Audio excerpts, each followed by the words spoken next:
All right, y'all, what's going on? It's Combo Breaker 99, all boxing and everything. Make sure y'all subscribe. All right, y'all, let's talk about it. Definitely had to come back and do my post-fight thoughts video on this one here. I stayed up for the whole card just about. I work night shift anyway, and I had the night off, so my sleep schedule is still on this pattern. But I did kind of fall asleep after the first two fights, but I did wake up right on time for the main event. So got to talk about Monster Inoue versus Stephen Fulton. Now, going into this fight, there was a lot of drama, building up outside of the ring, of course, the hand wraps deal, the drug testing deal, and the threat of Fulton pulling out of the fight. And, just a lot of drama going on. But when it came down to it, I knew that Fulton was going to have his hands full. Okay, I thought Fulton was going to be the bigger, stronger fighter in this one, but, I kept questioning. I said, Inoue has the skill set, and that's definitely going to carry up. So can he deal with the IQ and the skill set of Inoue and the hand speed?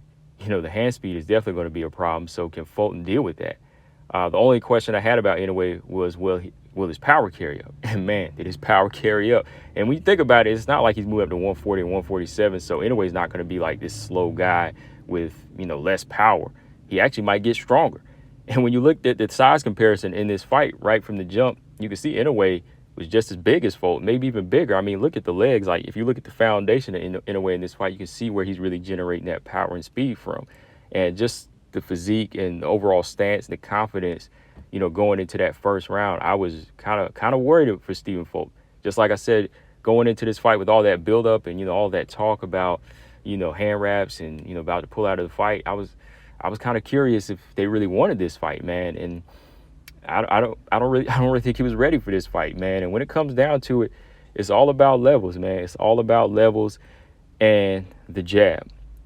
I talk about the jab on this channel. I talk about it on my MMA channel because the jab is the key, man. And in a way, basically, he beat Stephen Fulton up with the jab. I mean, he just took him apart with it. He took him apart with the jab. He had no answer for that hand speed. And the jab was just setting up all the other power shots that were coming in this fight, including the knockout in the 8th round, man. So, anyway, I got to give him a lot of credit. He put on a great performance.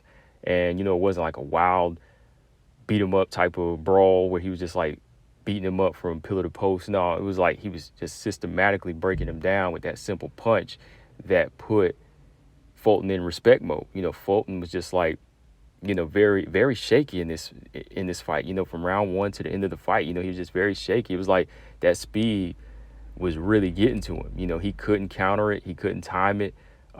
Anything he let go in a way would just answer right back with something harder and vicious, So Stephen Fulton, there's a lot of things I feel like he's going to have to go back to the drawing board and just kind of work on, man, because, like I said, going into this fight, I felt there was a levels difference here because you just seen Inoue do a lot of different things in the past, with the lower weight, and he's always in like command, with that hand speed.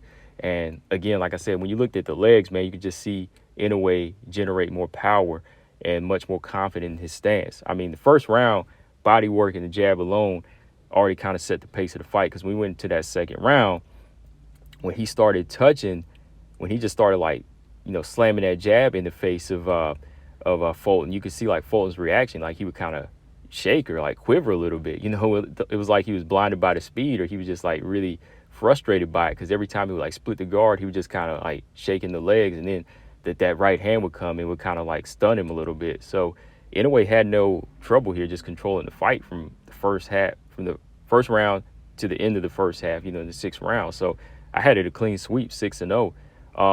I couldn't give Fulton any rounds. Fulton made some attempts to land some punches, but every time he would land something, Inoue would come back with like 2-3 harder punches. He would come back with harder shots, like the harder right hand and harder body shots. Fulton, I think he had trouble like closing the distance. He was too worried about the jab. He wouldn't like make some sacrifices to like jab his own way into the body, into the chest. Like there was no body game from Fulton in this fight. It was like they didn't really set up like a blueprint, or he didn't even have the ability to adapt on the fly and say, okay, let me start touching his chest or his body to close distance here and maybe take his legs away. He was just so blinded and starstruck by the speed of the 1-2s from Inoue. So yeah, man, he just got picked apart from round 1 to 6. Then in 7, you could already see it in Fulton's body language. You know, every jab he's taking to the face was just clean, clean, clean jab after one after another, one after another, and even them hard right hands. And just like I said, the body work of Inoue was putting Fulton in respect mode. Then going into the 8th round, this is why I said fighters need to keep it simple and just use that jab, man. Like, the more and more you just use that jab over and over, opportunities will open up. And in the 8th round, like I said, when Fulton looked like he was about to go, you know, he just didn't look like he was in it. Like, he was just kind of waiting at this point. Inoue goes to the body with a jab and comes back over the top with a hard right hand to the chin of Fulton, knocking that sweat off him. And he was just off balance, almost touched the canvas, kind of walked back, and then boom, left hook from Inoue drops him. And I was like, oh man, I was glad that kind of happened at that point. You know, no disrespect to Fulton. I was just glad that finally Inoue went in for the kill, because he was just systematically breaking him down, and you could see it in the face of Fulton throughout this fight. Like, he just looked mentally broken. So I said, let's just finish this fight. I hate to see him go all the way to 12, man, and just get exposed like this, like he has nothing in his arsenal, which he didn't really. But I was just like, it's time to end this fight. So he got dropped the first time, got back up. You could tell he was hurt. Referee gave him a chance, wiped the gloves off, let him back in there with the monster Inoue.